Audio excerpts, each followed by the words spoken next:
পারেন। কিন্তু জেনে রাখবেন বান্দার হকের গুনাহ এত কঠিন গুনাহ, চোখের পানির স্রোতেও বান্দার হকের গুনাহ আল্লাহর কাছে মাপ হবে না। আপনি হজ পাকে চলে যাবেন, আল্লাহর কাবা ঘরে গেলাপ ধরে কাঁদবেন, জান্নাতি পাথর হাজরে আসওয়াদে চুমা দেবেন, বান্দার হক নষ্টের গুনাহ ওই জান্নাতি পাথর নেবে না। আল্লাহর কাবা ঘর ধরে যখন আল্লাহর হাজি বান্দা, আল্লাহর হাজ্জিন বান্দি কাঁদে, মুলতাজাম কাবা ঘরের দরওয়াজা ধরে দোয়া চাইলে ওই দোয়াটা আল্লাহ পাকের দরবারে কবুল হয়ে যায়। মাতাবে কাবায় তপ করে মাকাম ইব্রাহিমে নামাজ পড়ে দোয়া চাইলে ওই দোয়াটা আল্লাহর কাছে কবুল হয়ে যায়। হাতিমে কাবায় 2 রাকাত নামাজ পড়ে আল্লাহর কাছে দোয়া চাইলে ওই দোয়াটা কবুল হয়ে যায়। তবে জেনে রাখবেন বান্দার হকের গুনাহ আল্লাহ মাফ করেন না। আল্লাহ বলে, বান্দা তুই আমার কাবা ঘরের মেহমান, তুই আমার কাবাকে সামনে রেখে দোয়া চাচ্ছি, আমি আল্লাহ চাইলে তোর জীবনের সব গুনাহ মাফ করে দিতে পারি। এখানে বান্দার হকের গুনাহ মাফ হবে না। কেন হবে না? তুই কারুর জায়গা আত্মসাৎ করে আসবি, কারোর উপরে অবিচার করবি, টাকা খেয়ে কারোর উপরে বেইনসাফি করে বিচারটা ঘুরিয়ে দিবি, কাউকে অপমান করবি। আর এখানে এসে আমি আল্লাহ যদি মাফ করে দেই, ওই মানুষটার প্রতি অবিচার বেড়ে গেল, ওই মানুষটার হক নষ্ট করা হয়ে গেল, আমি আল্লাহর তরফ থেকে ওর উপরে বেইনসাফি হয়ে যাবে। এখানে কানতে হবে না। এখানে জান্নাতি পাথরে চুমা যদি নাও দিস, বান্দার কাছে ক্ষমা চাইলে ও যদি ক্ষমা করে দেয়, আল্লাহ বললে অটোমেটিক মাফ হয়ে যাবে। জোরে বলুন সুবহানাল্লাহ। ও ভাইজানেরা, একটা হাদিসের দৃষ্টান্ত তুলে ধরি, আল্লাহর নবীর জবানে বর্ণিত একটা হাদিস থেকে একটু ইনসাফের কথা তুলে ধরি। সহিহ মুসলিম শরীফের 2428 নম্বর হাদিস, সুনানে আবু দাউদ শরীফে এই হাদিসটি এসেছে। হাদিসটি যিনি বর্ণনা করছেন আল্লাহ নবীর সাহাবী হযরত আব্দুল্লাহ ইবনে জাফর রাদিয়াল্লাহু আনহু। কে আব্দুল্লাহ ইবনে জাফর? এই আব্দুল্লাহ ইবনে জাফর হলো হযরত জাফর রাদিয়াল্লাহু আনহুর কলিজার টুকরা ছেলে। কে জাফর? জাফর বিন আবু তালিব, যিনি যুদ্ধের ময়দানে গিয়ে শহীদ হয়ে গিয়েছিলেন। বাচ্চাটা এতিম হয়ে গেল। আল্লাহ নবী হুজুর আমার এতিম অবস্থায় ওই বাচ্চাটাকে পেলেন, ওই বাচ্চাটাকে ভালোবাসতেন, খোঁজ খবর নিতেন। আমার নবীর আদর্শের মধ্যে একটা মধুর আদর্শ হলো, আল্লাহ নবী বাচ্চাদের দেখলে একটু মাথায় হাত বোলাতেন, বরকতের দোয়া করতেন। কোনো বাচ্চারা আল্লাহ নবীকে ভয় পেতেন না, আল্লাহ নবী বাচ্চাদের আদর করতেন। আল্লাহ নবীর সাহাবী হযরত আব্দুল্লাহ ইবনে জাফর রাদিয়াল্লাহু আনহু তিনি নিজে বর্ণনা করছেন, তখন আমি ছোট, খুব বড় নয়, তবে আমার স্মৃতিতে খুব ভালো করে মনে পড়ে। আল্লাহ নবী হুজুর সফর থেকে ফিরলেন, আর আমি আব্দুল্লাহ আল্লাহ নবীর কাছে গেলাম। আল্লাহ নবী আমাকে দেখে আদর করে, তিনি যে বাহনের উপরে সাওয়ারি হয়েছিলেন, নবী আমার কোলে করে উঠিয়ে আল্লাহ নবী যে বাহনে বসেছিলেন আমাকে সামনে বসালেন। এমন সময় দেখতে পেলাম আল্লাহ নবীর কলিজার টুকরা দুটা নাতি, হযরত ইমাম হাসান, হযরত ইমাম হোসেন রাদিয়াল্লাহু আনহুমা। হযরত আব্দুল্লাহ রাদিয়াল্লাহু আনহু বলছেন, আমার মনে হচ্ছে সঠিকটা ঠিক বর্ণনা করতে পারছি না, দুজনের মধ্যে যে কোনো একজনকে আল্লাহ নবীর কাছে আনা হলো। আল্লাহ নবী হযরত ইমাম হাসান, হযরত ইমাম হোসেন রাদিয়াল্লাহু আনহুমা এই বাচ্চা দুটাকে অধিক পরিমাণে ভালোবাসতেন কি বাসতেন না? এবারে একটু পরে আসার পরে বাচ্চাটা কোলে ওঠার জন্য আল্লাহ নবীর কাছে আবদার করে, নবী আমার হাত ধরে ওঠালেন ঠিকই, বাহনের উপরে উঠিয়ে আল্লাহ নবী ওই দিন পিছনে বসিয়ে দিলেন। সেদিন মনে মনে করলেন, হযরত আব্দুল্লাহ রাদিয়াল্লাহু আনহু মনে মনে করছেন, আল্লাহ নবী হয়তো এবারে নাতিকে সামনে বসিয়ে আমাকে পিছনে করে দেবেন, কিন্তু আল্লাহ নবী ওই বাচ্চাটাকে পিছনে করে দিলেন না। কেননা এটা এতিম বাচ্চা, ওই বাচ্চাটা ছোট, ওর মনে হবে ওটা আল্লাহ নবীর কলিজার টুকরা নিজের নাতি বলে ওকে সামনে বসিয়ে আমাকে পিছনে করে দিয়েছে। সেদিন নবী আমার আদর্শের মধ্যে বুঝিয়ে দিয়েছিলেন, হযরত আব্দুল্লাহ রাদিয়াল্লাহু আনহু বলছেন, আমি দেখতে পেলাম সেদিন ইমাম হাসান অথবা হোসেন দুজনের মধ্যে একজন যখন ওখানে আসলো, আল্লাহ নবী সেদিন তাকে পিছনে বসিয়ে রাখলেন, তথাপিও আমাকে সামনে থেকে পিছনে দিলেন না। জোরে বলুন সুবহানাল্লাহ। इंसाफ एक आलादा जिनिस। कुल हमारा रब्बी बिल किस्त है, नबी आप कह दीजिए तुम्हारे रब ने इंसाफ करने का हुक्म दिया है। नबी बोले देन আল্লাহ इंसाफ করার হুকুম দিয়েছে। নবী আমার হক আর ইনসাফ প্রতিষ্ঠিত করতে এসেছিলেন। জোরে বলুন। আজকে দেখবেন যে একটা মেয়েকে যখন বিবাহ দেয় না, মেয়েকে বিবাহ দেওয়ার সময় আমার সম্মানিত মায়েরা একটু আমার কথাগুলো মন দিয়ে শুনে, এখানে আপনাদের জন্য একটা শিক্ষা আছে, মায়েদের দৃষ্টি আকর্ষণ করছি। সম্মানিত ভাইয়েরা, মেয়ের বিবাহ দেওয়ার সময় ভালো জামাই খোঁজে না? কিরকম ভালো যেন মেয়েটা ভালো থাকে, মেয়েকে বেশি ভালোবাসে। তারপরে মেয়েকে বিবাহ দেবে যেমন ভালো জামাই খোঁজে, ঠিক তেমনি মেয়ের শ্বশুর শাশুড়ি ভালো হবে এটুকু খেয়াল রাখে না? মেয়েকে যেন আমার মেয়ের শ্বশুর শাশুড়ি খুব ভালো রাখে, ভালোবাসে। যতটুকু আশা জামাই মেয়েকে ভালো রাখবে এইটুকু করে, যতটুকু আশা মেয়ের শ্বশুর শাশুড়ির থেকে ভালো থাকার মেয়ের জন্য আশা করে, অতটুকু ইনসাফ নিজের বৌমার প্রতি করতে জামাই যদি মেয়েকে খুব বেশি ভালোবাসে ওটা সোনার জামাই, আর ছেলে যদি বৌমাকে একটু বেশি ভালোবাসে ওটা অনেক বাপ মা সহ্য। কথা কি রাগ করছেন নাকি? মেয়েকে যদি মেয়ের শাশুড়ি কিছু বলে, দাজ্জাল শাশুড়ি, মেয়ের শাশুড়িটা খারাপ, কিন্তু নিজে বৌমার সঙ্গে কতটুকু ভালো আচরণ করছে ওটা হচ্ছে ইনসাফ করতে। যেখানে ইনসাফ নেই ওখানে শান্তি নেই, যেখানে ইসলাম নেই ওখানে প্রকৃত শান্তি। অনেকের জন্য কোথাও শান্তি অনুভব হতে পারে, ভিন্ন ধর্মাবলম্বীরা তারা ইসলাম মানে না, তাদের জীবনে একেবারে শান্তি নেই আমি বলবো না, তবে ইসলাম আমাদের যে জীবন ব্যবস্থা দিয়েছে এর ভিতরে অশান্তি নেই এইটুকু আমি গর্ব করে বলতে পারি। প্রকৃত ইসলামের ফলোয়ার হলে এতে যে সলিড আর নিখুঁত শান্তি আছে এইটুকু গর্ব করে আমি বলছি, আল্লাহ ঘোষণা দিতে বলেছেন। জোরে বলুন। কথা ঠিক না বেঠিক? আজ যদি বাবা মা ইনসাফ করতো, সংসারটা এত শর্ট টাইমের মধ্যে আলাদা ঠিক এক পক্ষে কথা বলা মানুষ আমি নয়।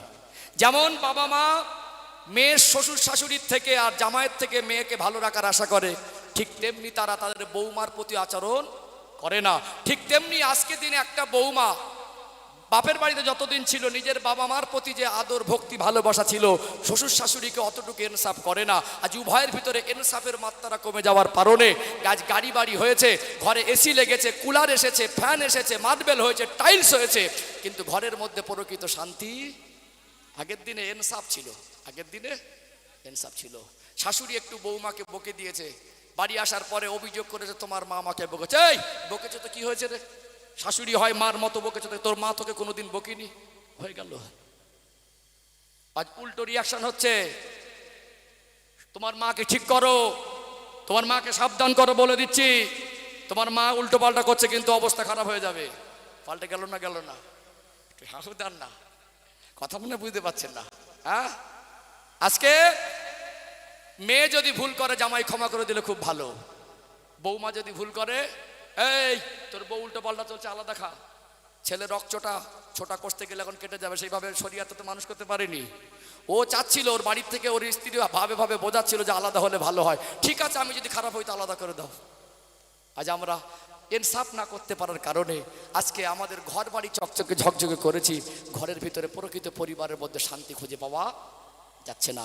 এজন্য আমরা ইনসাফ আর হকের প্রতি খেয়াল রাখবো ইনশাআল্লাহ। সম্মানিত ভাইরা, ইনসাফ অনেক নিয়ামতি জিনিস, ইনসাফ করনেওয়ালাকে আল্লাহ ভালোবাসেন, বলুন সুবহানাল্লাহ। হয়তো কর্মসূত্রে কোথাও কাজে গেলেন, ভিন্ন কোনো রাজ্যে একটা রুম ভাড়া নিলেন, 8-10 জন একই গ্রামের ছেলে বন্ধু বান্ধব, হঠাৎ সর্দি হলো, সব গোসল করে লুঙ্গি গামছা মেলানো আছে, একটু চতুর্দিকে ফিরে দেখে নিল কেউ নেই, পাশে ওর নিজের গামছা আছে, নাকটা মোছার জন্য নিজের গামছাটা ব্যবহার করে না, ওই পাশের ছেলের গামছাটা টেনে নাকটা মুছে নিল।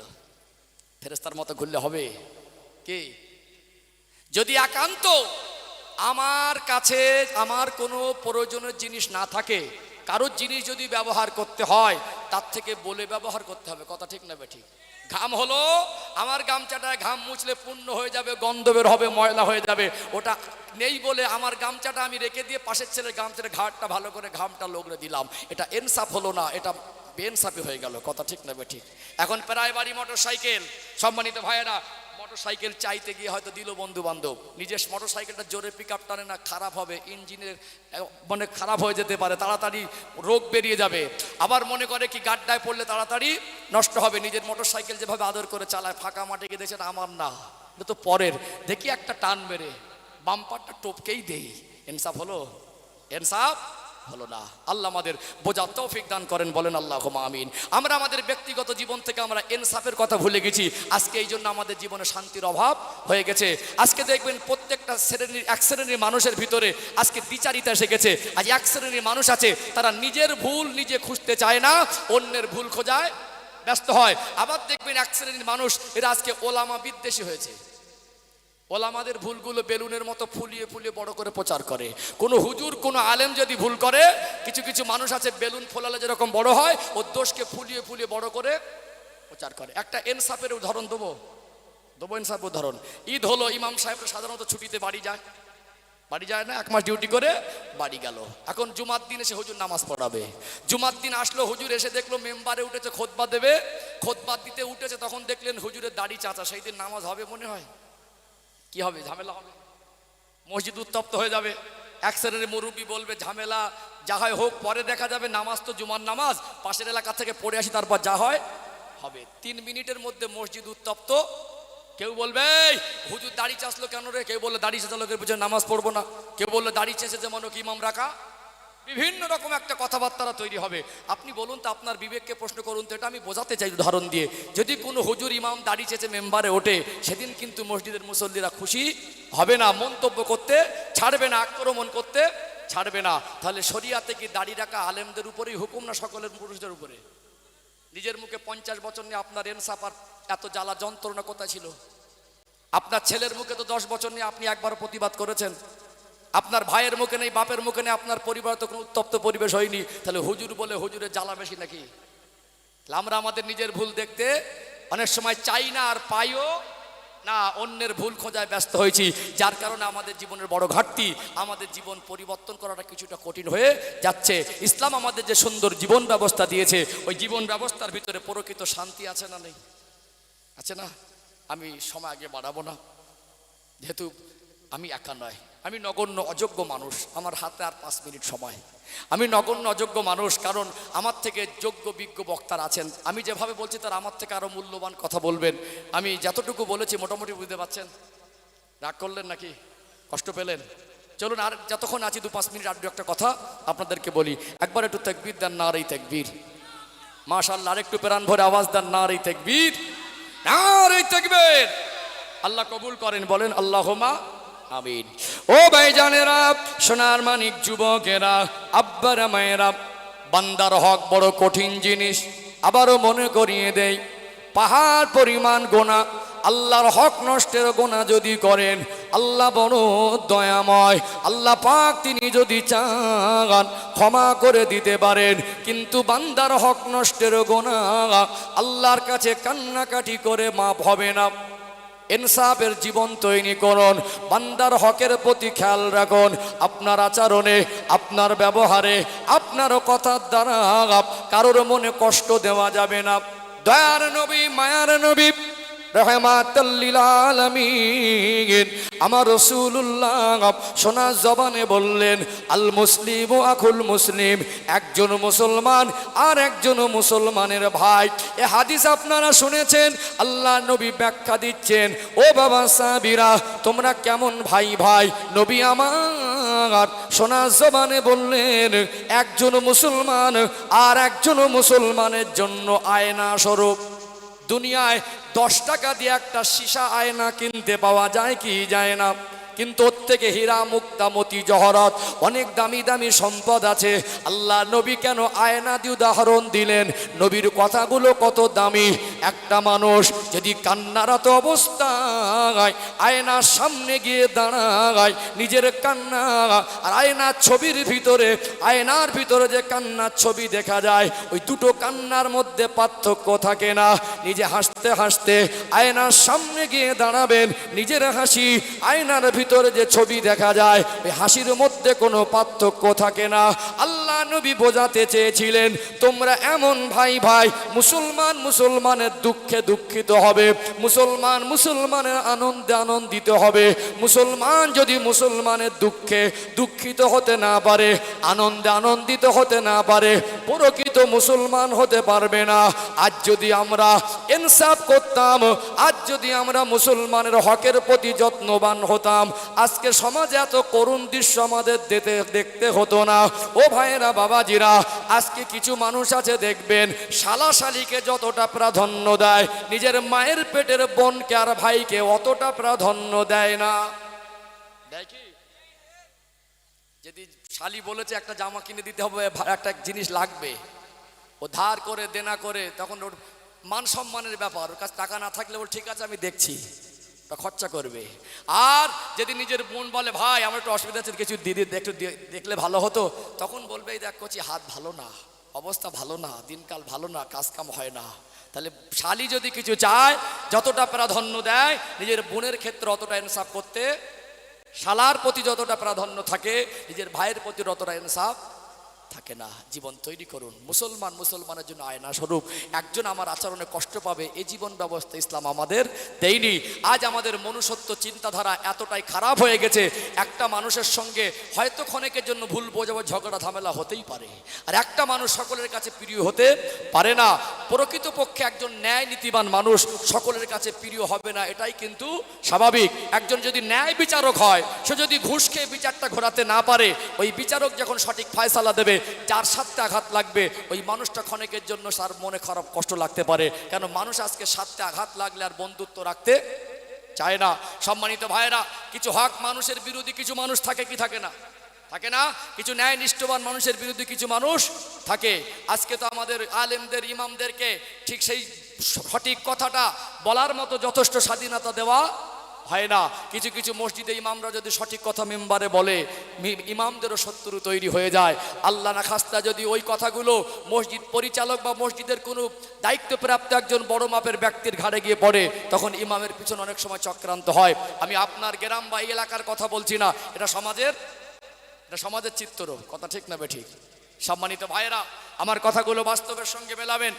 অতএব একটা মানুষ সবার কাছে প্রিয় হতে পারে না, একজন ভালো মানুষ ন্যায়নিষ্ঠ মানুষ সবার কাছে প্রিয় হবে না, এটাও স্বাভাবিক, কথা ঠিক না বেঠিক? আল্লাহ নবী সাল্লাল্লাহু আলাইহি সাল্লামের মতো মানুষ তিনি সকলের কাছে প্রিয় হতে পারেনি। তানার জীবনে কোনো ত্রুটি খুঁত ছিল না। সেই মানুষটা হক আর ইনসাফ প্রতিষ্ঠিত করতে গিয়ে তানাকে মার খেতে হয়েছে, গাল শুনতে হয়েছে, অপবাদ দেওয়ার চেষ্টা করেছে, জানে মেরে ফেলার চেষ্টাও করেছে। অতএব আমরা তো মানুষ, আমরা তো তার অনুসারী, আমরা তো গুনাহগার। আমাদের জীবনে কেউ শত্রুতা থাকতে পারে, তার মনে শত্রুতা আছে বলে একটা মানুষ যখন মৌতের বিছানা সজ্জা হয়ে যায়, অসুস্থ হয়ে যায়, কঠিন রোগে পড়ে যায়, কিছু মানুষের সাথে আঘাত লেগেছিল, কিছু মানুষ যখন তার সঙ্গে হয়তো বন্ধুত্ব নষ্ট হয়েছিল, এখন একটা মানুষের বিপদে পড়া দেখে কিছু মানুষ বাজে বাজে মন্তব্য করে না? বলে দেয় আল্লাহ ওর বিচার করছে, বলে দেয় ওর পাপের ফল, বলে দেয় ওর মরণটা ওইভাবে হওয়া দরকার ছিল, বলে দেয় ওর মরণটা ওইভাবে হবে, আরো খারাপ অবস্থা হবে, অনেক বাজে বাজে মন্তব্য। আজ কত জঘন্য চিন্তাধারা! আল্লাহ নবী সাল্লাল্লাহু আলাইহি সাল্লামের কথা অনুযায়ী যদি আয়না স্বরূপ ভাইকে মনে করতে পারতাম, একটা মানুষ যখন মৌতের বিছানায় জাকানদানির কষ্ট পাচ্ছে, সাকরাতুল মৌতের কষ্ট পাচ্ছে, অন্তত এই মানুষটাকে দেখতে যাওয়া উচিত ছিল, অন্তত তার জন্য দোয়া করা উচিত ছিল। উপরান্ত একটা মানুষ মৌতের আগ মুহূর্তে তার কষ্ট আর কঠিন কাতরানি দেখে, তার অসুস্থতা দেখে, তার রোগ দেখে, তার বিমার দেখে আমরা অনেক রকম ক্রিটিসাইজ, অনেক রকম বাজে বাজে মন্তব্য করি কি করি না? করি না? বলতে পারবেন আপনার মৌত কিভাবে হবে? বলতে পারবেন আপনার মরণটা কিভাবে হবে? একজন মুসলমান যখন অসুস্থ হয়, আল্লাহ নবী সাল্লাল্লাহু আলাইহি সাল্লাম বলছেন, যদি মুসলমানকে কেউ দেখতে যায় সকাল থেকে সন্ধ্যা পর্যন্ত আল্লাহ রহমতের ফারিস্তারা তার জন্য আল্লাহর কাছে মাগফিরাতের দোয়া চায়। জোরে বলুন। আমাদের তো দেখতে যাওয়া উচিত ছিল, উপরন্ত চার দোকানে বসে বলে আল্লাহর বিচার হচ্ছে। অতএব একটা মানুষ যে অসুস্থ হয়েছেন ইন্তেকালের আগে, এটা আল্লাহর বিচার আপনি কোন দলিলে বলছেন?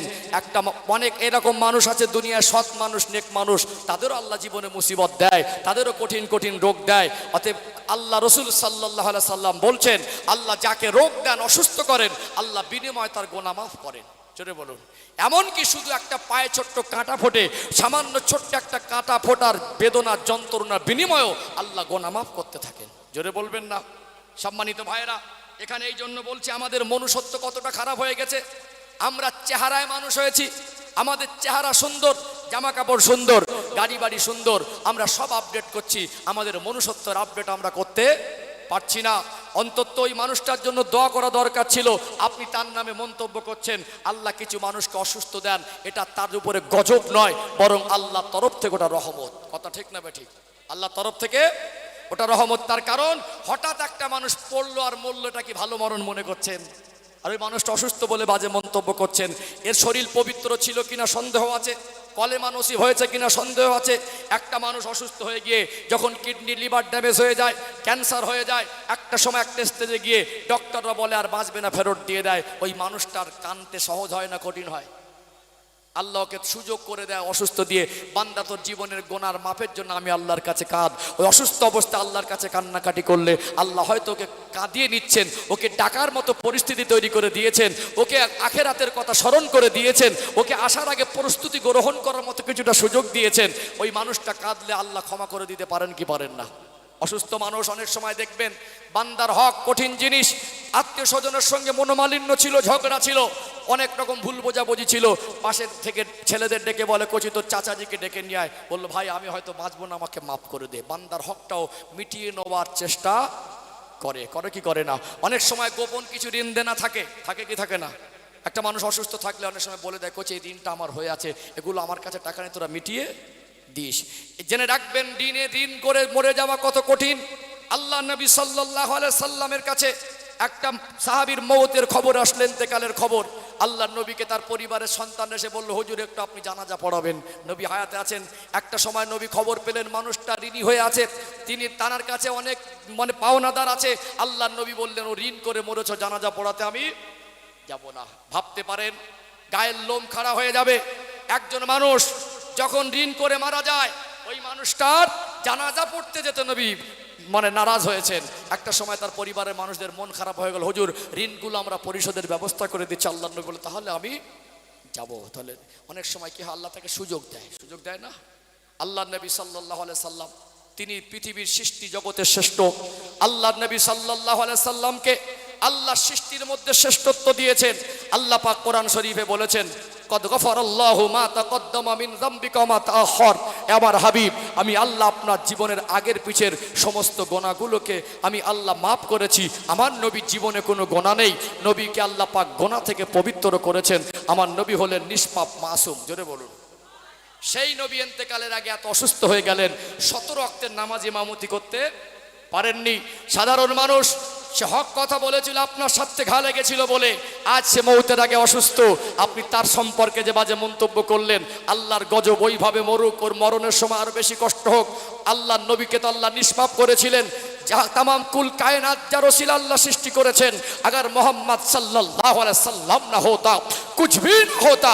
আল্লাহ সৃষ্টি জগতে আল্লাহ যাকে সবথেকে বেশি সম্মানিত করেছেন, আল্লাহ যাকে প্যারা হাবিব দোস্ত বলে গ্রহণ করেছেন, সেই নবী যে 3 দিন অসুস্থ অবস্থায় ছিলেন, 15 ওয়াক্ত থেকে 17 ওয়াক্তের নামাজ ইমামতি করতে পারেন নাই, সাধারণ মানুষ বলে মন্তব্য করেছেন। ওখানে আপনার সাথে আঘাত লেগেছিল বলে ওর অসুস্থ দেখে আপনি ক্রিটিসাইজ বা আপনি বাজে বাজে মন্তব্য করেছেন। আল্লাহ নবীর সামনে মন্তব্য করলে আপনার ঈমানের 12টা বেজে যাবে। কথা ঠিক না বেটি? অতএব আমাদের আচরণ এত খারাপ হয়ে গেছে। আমাদের আচরণে একটা মানুষ মৌতের বিছানা নিরাপদ থাকতে পারে না। আমরা ভালো মনের মানুষ হই, আমরা ভালো মনের মানুষের জীবনটাকে পরিবর্তন, আল্লাহ তৌফিক দান করেন। বলেন আল্লাহুম্মা আমিন। আগে বাড়াবো না, আসলে আমার সময় সমাপ্ত হয়ে গেছে। আমি এই 5 মিনিটটাও বলতাম না, জানি হয়তো বক্তা আসলে ছাড়তে হবে, এরকম পরিবেশ আছে তো, বক্তা না আসলে ছাড়লে। যাই হোক, সভাপতি সাহেব আছেনের মাঝে কিছু বলবেন। আমি খুবই নগণ্য মানুষ, যতটুকু পেরেছি আমার অযোগ্যতার ভিতর থেকে মোটামুটি কিছু দিতে পেরেছি। যাই হোক, আমি এখানে বসেছি আঘাত দেওয়া উদ্দেশ্য, তারপরেও মানুষ আমার ভাষায় কথায় যদি কারোর মনে কষ্ট লাগে ক্ষমা নজরে দেখবেন, আমার জন্য দোয়া করবেন। আমি এশিয়ারা গ্রামবাসীর জন্য প্রাণ ভরে দোয়া করি। অসুস্থ যারা আছেন আল্লাহ শেফায়ে কামেলা দেন, যারা মুরব্বী বয়োজ্যেষ্ঠ মানুষ আছেন আল্লাহ তাদের হায়াতে বরকত দেন। আমার জওয়ান যুবক ভাইদের আল্লাহ দিনের খাদেম করেন, মা বোনদের পর্দানাসীনা দিনদার হওয়ার তৌফিক দেন। বলেন আল্লাহুম্মা আমিন। ওমা আলাইনা ইল্লাল বালাগ। আসসালামু আলাইকুম ওয়া রাহমাতুল্লাহি ওয়া বারাকাতুহু।